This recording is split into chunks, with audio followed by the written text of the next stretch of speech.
All right. Good morning, everyone. Welcome to our Teams Tuesday session here. So happy to see everyone here that's joining us. And for those of you watching the recording, reach out, let us know what you need, and we'll incorporate some of your questions in here in future sessions. So real quick, right, we're going to do the intro, the obligatory stuff that covers what these sessions are and everything and what eGroup is. We'll look at what's new in Microsoft Teams, which been released from a couple of Tuesdays when we did the last one. We'll go over our questions and answers. So if you've joined any of these, generally I just go ahead and present a question and then we break into the answers. Sometimes they're slides, sometimes they're demos. We'll have more demo today on this. And then a quick outro with our contact information and so forth. Okay, so again, this is our Teams for Tuesday. We're scheduled for every other Tuesday, usually in this time slot here from 11 a.m. to around 11:30, Eastern time. Now, these are Teams live events, so we don't have the ability here for you just to jump in and ask your questions like a normal Teams meeting if you're used to those, but we do have a Q&A box. Please feel free to use that. Now, I'll be giving the session here at the time, so I won't be able to answer the Q&As live, but we will publish the questions and the answers and following the end of the event if there are any. Now, if you don't want to publish anything here publicly, you just want to reach out and send us an email or have a question, please feel free to do so. Just send it out to info@egroup-us.com, and we'll be happy to get back to you. So I work for eGroup. eGroup's been around, for 20 plus years. We are, headquartered down in Mount Pleasant, South Carolina. So just the other side of Charleston. If you're familiar with that, it's a very beautiful place to come visit. We are a Microsoft Gold partner, right? We are a national systems integrator with them. So we do have a presence across the United States. And I've been with eGroup for a little over 8 years now. I am the director of their cloud and managed services, and I deal a lot with the Microsoft Cloud side of things. So both the modern workplace, which is where Microsoft Teams falls under, as well as Microsoft Azure. So that's, a lot of the infrastructure side of things there. Now, eGroup as a whole, we also have a data center side. So, as far as hybrid data centers, when you take your local equipment and we help you set up things in Microsoft Cloud, Microsoft Azure, connect them all together, those type of things. We do a lot of that. So if that's where you're at, or if you have questions, please feel free to reach out to us on those as well. All right, let's look at what's new in Teams. So there was a few things that actually have come out. And on the 29th was the last one that I had, right? So a lot around notifications. So the notification previews are the little pop-ups. So somebody sends you a message, you'll get a pop-up on your desktop and you can see it depending on where you're working. If it's very visible, the open office and those type of things, perhaps you don't want to have that just popping up like that where people are seeing what's being sent to you. You can disable that now. And the new status is available. You can set that to offline. So before we had like busy or do not disturb and those type of things. So offline now makes you appear like you're not online. And the general cleanup around the notification area, which we'll actually take a look at. They also added some pre-built templates. So when you go in and create a new team, it's going to pop up and ask you for some templates. And they gave you a new option when we transfer meetings between devices. So if I'm on my mobile phone, I want to go back to my desktop and I want to join it, I get a new option there to kind of transfer that existing meeting. Same thing back from desktop to mobile if I have to walk away. So real quick, let's have a quick look at some of these. Span this here. This is a Microsoft Teams that I'm signed into. If we open up this, before we had that new status for offline, right? So if we go over to busy, you'll see this is over here. We appear offline. It is offline. That's what everybody sees there. And it looks like I'm away. So we also have our settings in our notification area, right? So if you didn't see that, I'm sorry, a little fast. Let me go back. It's under your account name here in the upper right. You're going to click on your settings. And all of your settings around Teams, your personal settings are here. So under here, we see notifications. If you haven't been in here in a while, you'll know that the format has changed. This is what they meant by cleaning it up. This is our show message preview on by default. This is where we can go to turn that off. And these right down here also allow us to customize our notifications. These are preset for you as far as the mentions, replies, and the all activity. But if I click custom here, I'll get another pop-up and I can change the granularity of my notifications that I'm seeing there in Teams. So that's the new cleanup kind of functionality in there to make it a little bit easier to get around. Now, as far as templates, when I'm in the Teams tab here and I go to create a new team, this right here from scratch and from group or team had been around for a little while. From scratch is just that it's a blank team with the general channel. That is it. If I have an existing team already that I use as a template, I can actually select this and then select that team, and it's going to copy that team that you have out there as far as like your channels and tabs and so forth to be the base. This down here, select from template, is what's new. So Microsoft has come out with a few pre-populated templates with some channels and recommendations and so forth and things like that. So if we were to pick one here, like onboard employees, you'll get some information about that channel here. So in this case, you'll notice it's going to create 4 channels. The general channel is on all of them, an announcement channel, employee chat, and a training channel. It's also going to connect you up to this right here. Communities is actually Yammer, and then the wiki app that's out there. So I'm going to X out of this, but I'm going to show you there was one in there for the help desk template. That's this over here that I've already provisioned. And you'll notice I have the general channel, it has an announcement channel and a FAQ side of that. Now, other than that, in these templates, there's not a lot going on, right? So when I click on channels, I've got the normal post files wiki, which are the defaults. Same thing in announcements. This is just a default channel. What they did is they give you a little icon here when they named it, which you could actually do on your own as well. And the FAQ, the only difference here is the FAQ actually published a OneNote notebook already as a tab. So if we click in that, you're going to notice it's going to open up OneNote, and we already have that here. So that was that. The other templates have some other apps that are in there, as well as provisions for you to start with. So you can customize this further, right? So if this is a good spot, if you're like, okay, this is a good idea, a good breakdown, I want to keep this, I'm going to come in, change my tabs, maybe add Planner into some of these things or another app, you can do that and use that as a next template. Now, when you go to create other Teams applications off this, right, you would go in and say use an existing team and then select the one that you've just done, and it will provision all of those for you. Okay, so the other one was transfer meetings between devices. So I have a screenshot here. If you look over here on the left, this is what the mobile device experience is going to be. So in order to see this, you have to be signed in both places. So if I'm signed into my desktop app, right, and I'm in a meeting and I go to my phone or my mobile device, and then I go into the meeting and I say join the meeting, it's going to show me this. And I've got the 2 options. The add this device is really what we've already had before. It becomes a co-device in there. So that's handy more for presenters and those that need another way to look at like attendees lists, interact with chat while somebody's presenting and things like that. And we've talked about that before on a previous Teams Tuesday. But the new one is transfer this device. If I hit that one, it's going to move my experience from my desktop over to my mobile.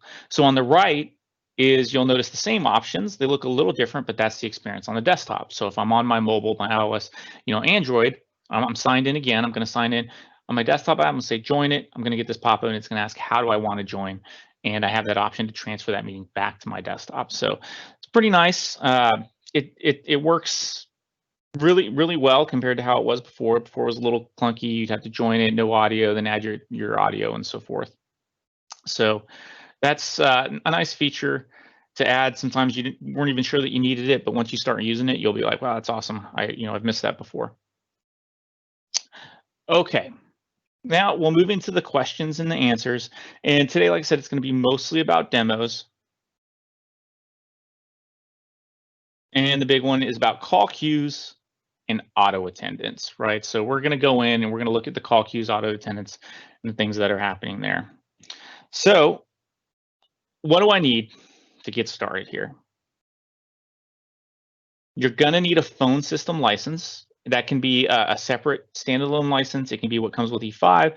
It can be the business voice license as well for some of the small business plans, because those also include the phone system license. Now, once you have that, you can then go out and get what's called a virtual user license.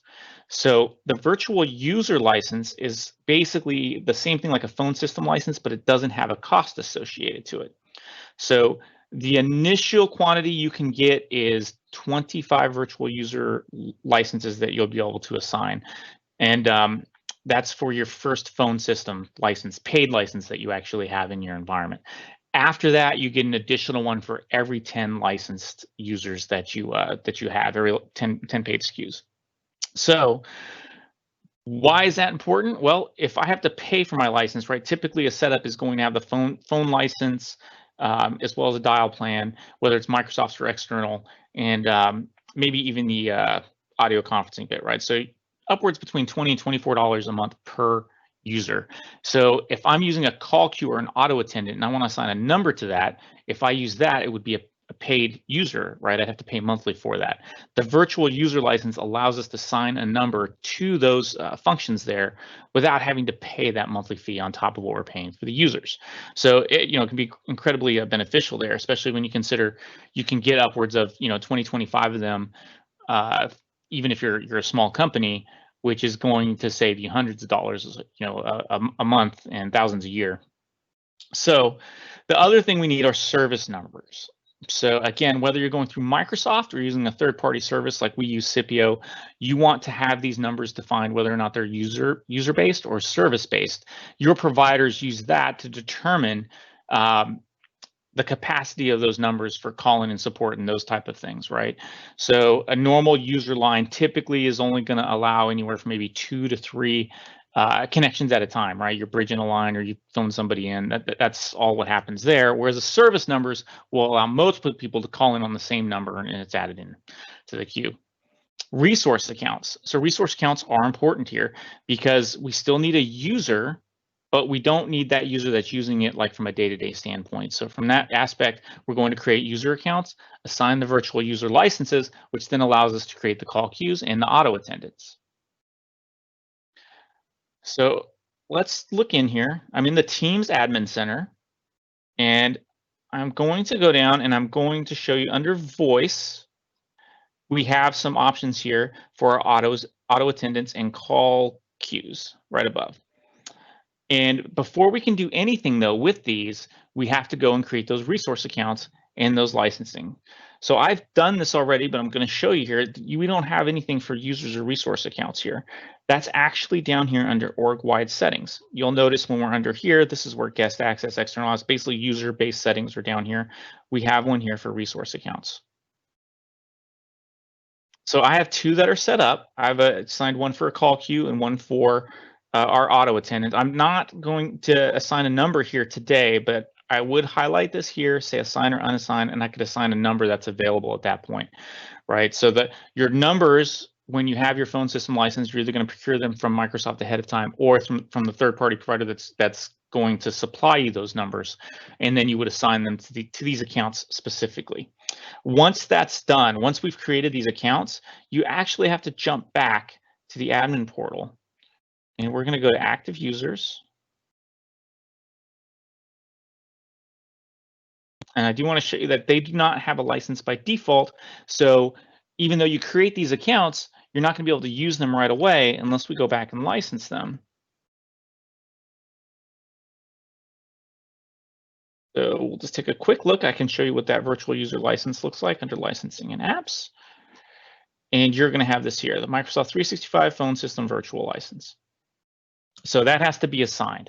Now, when you sign these the very first time, it does take a minute sometimes before they show up in the Teams Admin Center and will be available for you to assign numbers. But we don't have to wait for numbers to assign the rest of the call queues and the auto attendants. Okay, so with that done, you create the resource account, you're going to assign the license, and then you're going to actually come back and you would go in and either come here and assign the license or go into your phone numbers and assign the license or license the phone number, and then that would be that. So from there, we can go ahead and create call queues and auto attendants. So call queues are sometimes referred to as hunt groups, and those operate more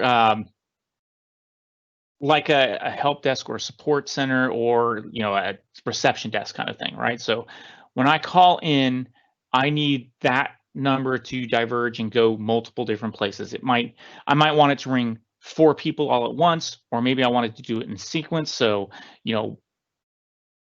person A, person B, person C, for instance. I might want to hold it in a queue, and I might want to have like people on hold, for instance, and put it in there. That's why it's called the queue. So auto attendants, on the other hand, are more like a virtual assistant, right? So when I call into that, that's going to allow me to route calls to different places, but it's also going to allow me to have my menu options, my directory calls. That's the whole, speak the last name or hit the last 3 digits, to look up somebody you want to connect with, or press 1 for support, press 2, for voicemail kind of thing. And you can connect these as well. So I'll show you that here when we look at the auto attendant, but you can actually have that initial call that comes in. The auto attendant handles options, your greetings and so forth there, and then allows you to transfer into a call queue, right? So I might call in, I might want to hit, reception, or I might want to hit my support desk or so forth, and I can hook up multiple call queues to handle those different scenarios.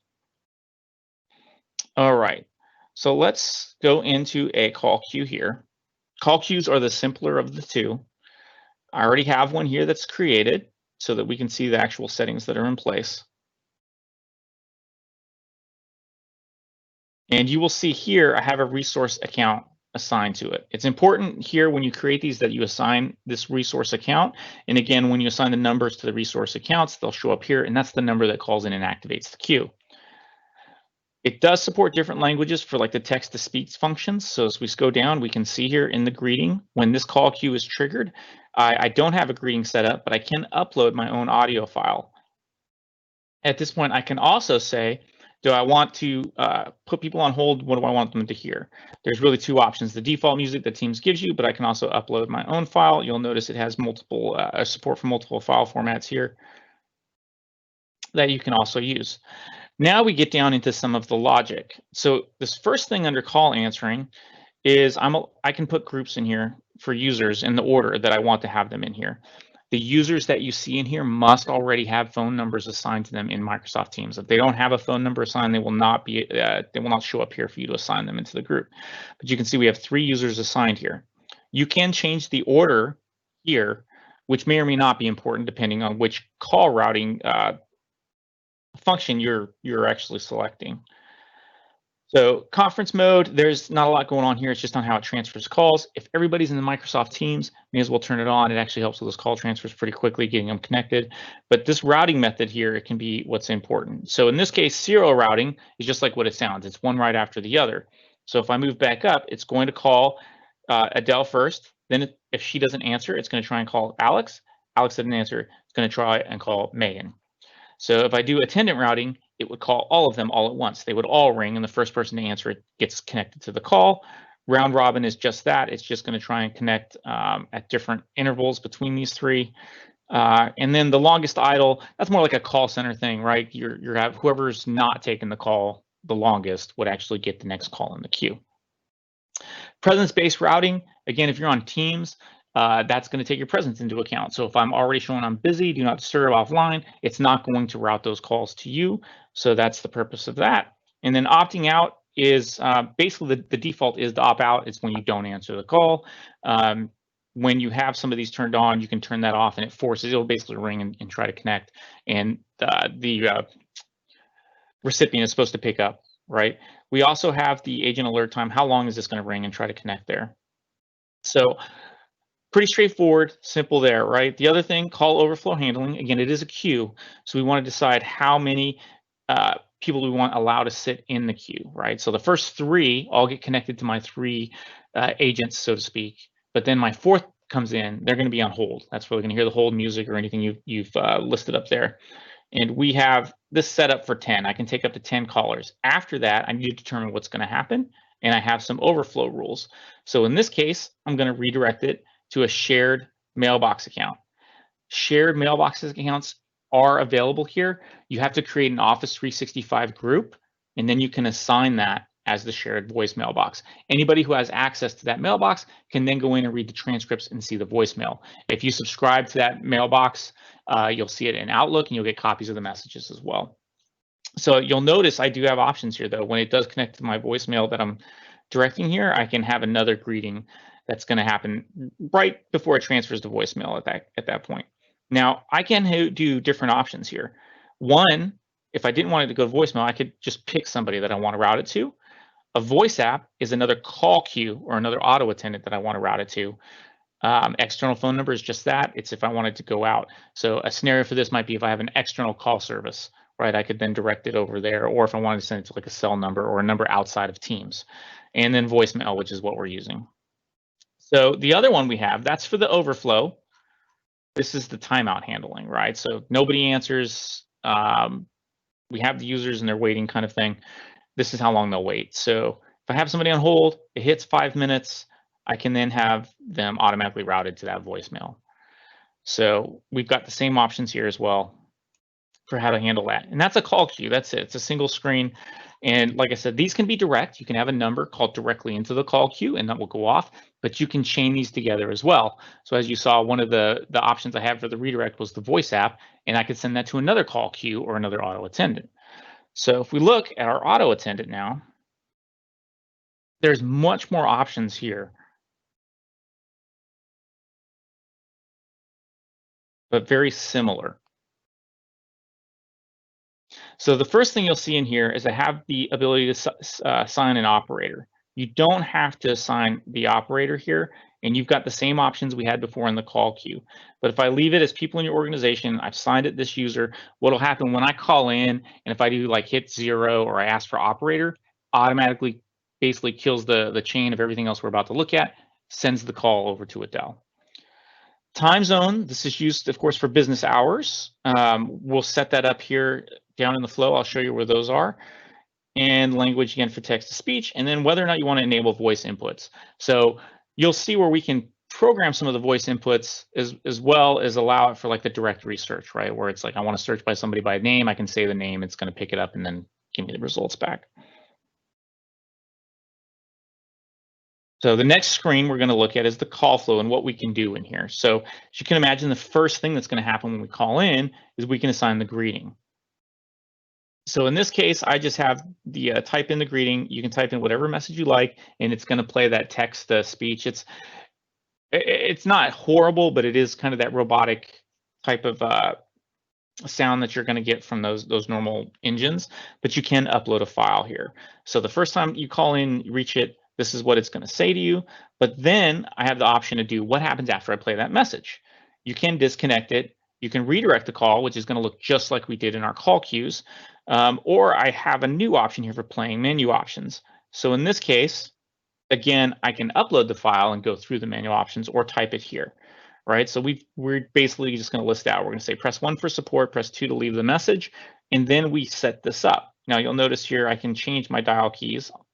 I don't have to add 0 in here because I already have that set up for the operator. That's the default. If you didn't want to use that default operator, you could change that 0 extension. In this case, I've told it to, when it hears the command support, that's going to trigger this, or if it hears message, it's going to trigger it. So if I use 1 or hit support, I am going to route this actually to resource account 02. Resource account 02 is assigned to my previous call queue that we just looked at.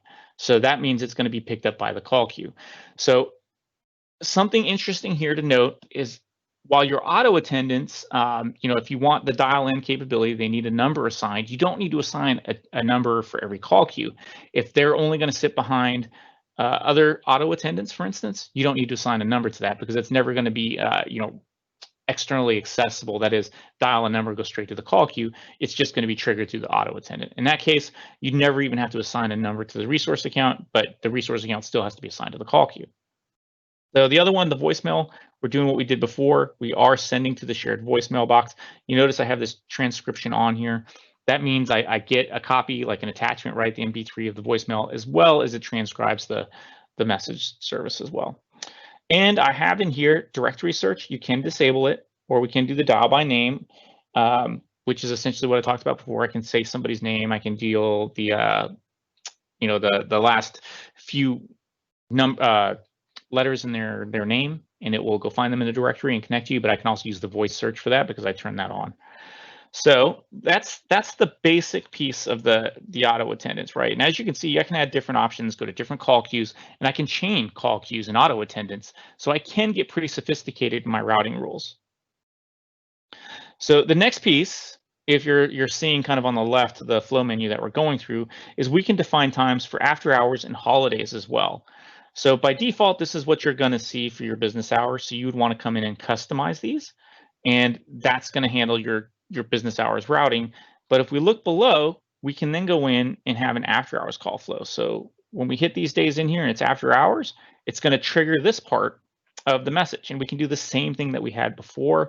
So yeah, there's a lot of areas in here where we might be duplicating some of the messaging, but we can change it up as well. So in this case, we'll just let them know when the business hours, please leave a message that's going to get the greeting.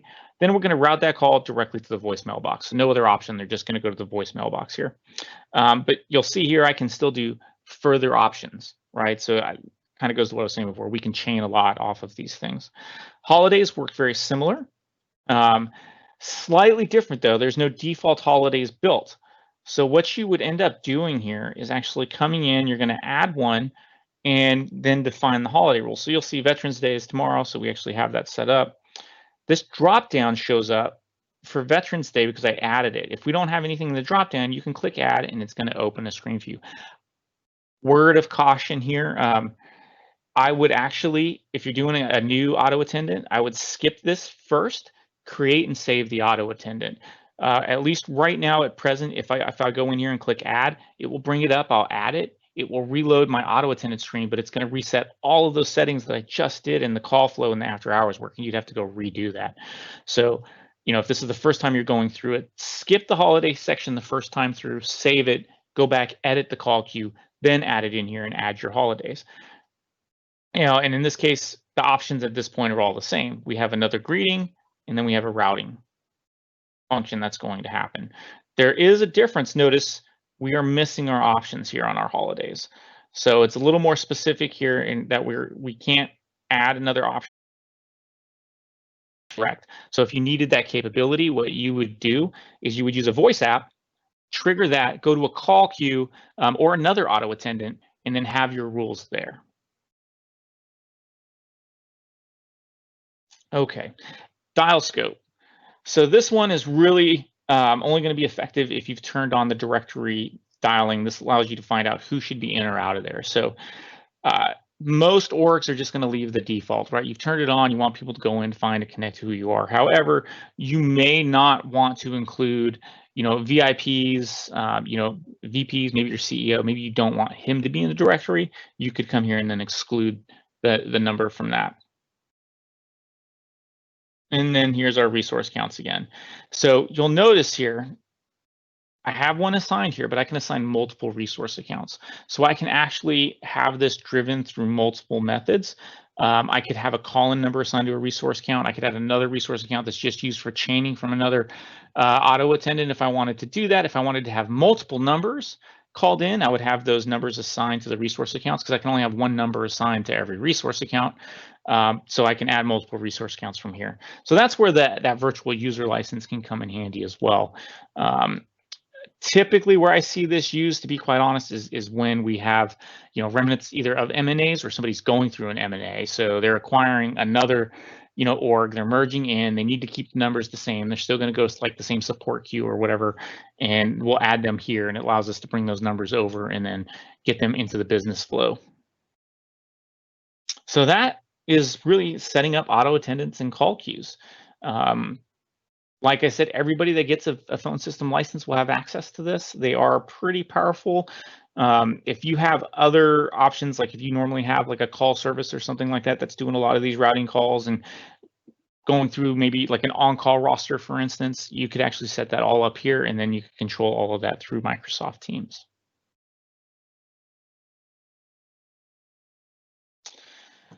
All right, guys. Well, that's our bit here for this week. If you have questions about call queues, auto attendants, anything with voice and licensing and those type of things, feel free to give us a call. We've got the number here on the screen. You can always email us there at the info@egroupus.com. If you, for whatever reason, can't remember any of this, just go to the website as well. That's all on there. And of course, we're pretty active on the eGroup accounts on Twitter, and you'll see us on LinkedIn, and feel free to reach out to any one of us. So I appreciate everyone's time this morning. I am going to do a quick check, and it looks like we don't have any outstanding questions. So if you do have questions, remember you can just email them to us. We'll be happy to get back with you. So I appreciate it, everyone. Thank you.